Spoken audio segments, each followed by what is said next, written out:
Welcome, students. I'm Dr. Matthew Theriot, Director of the School of Social Work. I did want to take a few minutes and share some advice. Number one, always check your night's email. We have a great team of advisors at our school, and they are one of your first contacts to help you succeed.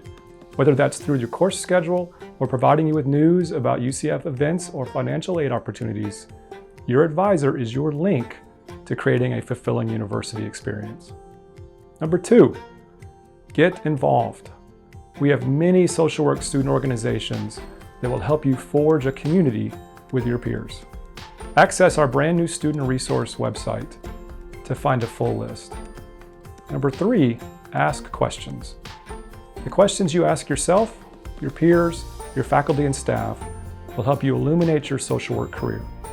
This is a remarkable university, and the knowledge you gain here will undoubtedly prepare you for your future career as a professional social worker, helping others.